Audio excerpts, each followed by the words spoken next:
A galaxy is going to collide with ours. Hello, welcome to the channel. Andromeda, the largest galaxy in our cosmic neighborhood, is approaching us at a speed of 400,000 kilometers per hour. The collision is unstoppable, so the question is, what will exactly happen? Will it be like two balls colliding and bouncing off? Will they instantly merge? And what will happen to us? Will we be destroyed in the process? Interestingly, none of these things. But let's start by introducing the main characters. On a very dark night, we can see both of them in the sky without the need for a telescope. On one hand, we have the Milky Way, the galaxy we're in. And on the other hand, we have this tiny spot here, the central part of Andromeda. Andromeda is truly a galactic behemoth, with about 10 times the mass of the Milky Way. We see it as tiny because it is very far away, 2 million light-years distant. In any case, Andromeda is approaching, and the reason is the most natural thing in the world, gravity. In our group of galaxies, Andromeda and the Milky Way are the largest ones. Mass attracts mass, and the collision is already set. The attraction is so strong that not even the expansion of the universe can separate the two galaxies, unlike what happens with the others. Now, how exactly will this process be? Well, although Andromeda is moving at an astonishing speed, the truth is that it is relatively slow compared to the 2 million light-years it has to travel. So its arrival will be a very slow process. Slow as in billions of years. We're going slowly.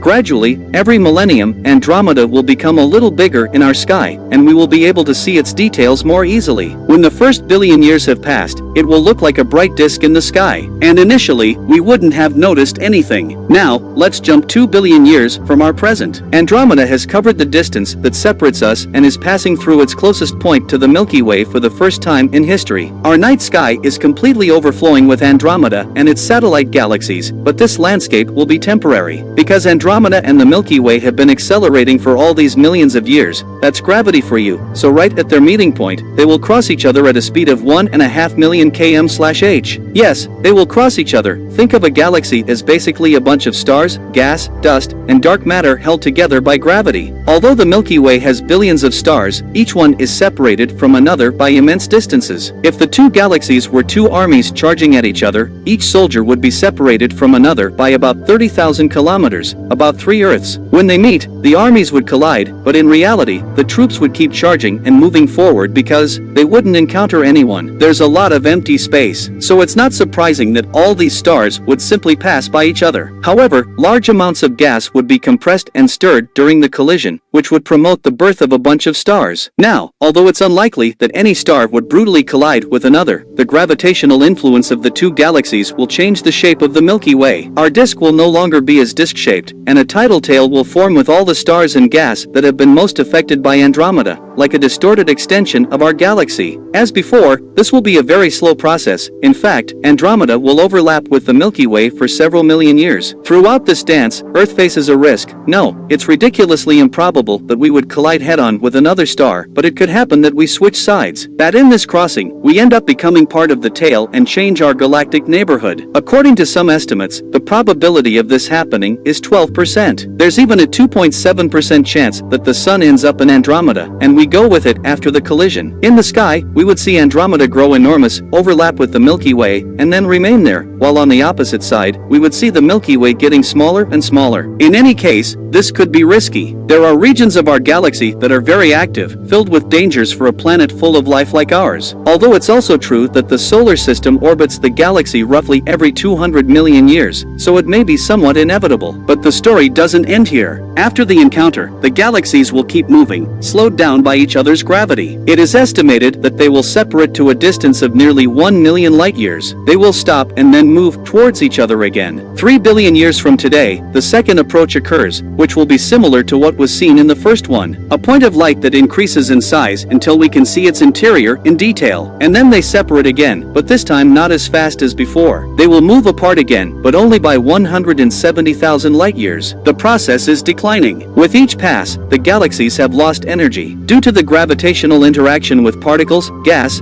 and dark matter between the Milky Way and Andromeda, there is a friction that dissipates energy, accelerating the merger process. This will be the last oscillation they make. In the next encounter, the two galaxies will merge into one. This will happen in 5 billion years. After so many clashes, the supermassive black holes of both galaxies will begin to orbit each other, generating gravitational waves. At the the end of this process, they will release an energy a billion times greater than that emitted by our sun in an entire year. A tremor in spacetime, which will also have little impact on our planet. And basically, that's it. Andromeda and the Milky Way no longer exist. There is a new galaxy in the cosmos with an irregular shape. Allow us to introduce Lactometus. Okay, all of this is very interesting, but what about us? Well, as you have seen, it shouldn't concern us in our day-to-day lives. It's like waiting for a mountain to change. In fact, I would say it's even worse than seeing a mountain change. Going back to the movement of tectonic plates, in the 2 billion years we have to wait until the first encounter with Andromeda. Many places in the world will have changed their location by tens of thousands of kilometers. In that time, a portion of the Earth could go around the world 10 times without any problem. Which reminds me of a more tangible issue, the age of our star. As it grows older, it becomes hotter. By the time all those thousands of years have passed, life on Earth as we know it may not be viable anymore. Maybe we won't be around to see it. Or maybe our descendants will experience it as technological gods. It will be one of many natural drifts imposed on us by the cosmos. If you liked the video, subscribe and give it a thumbs up.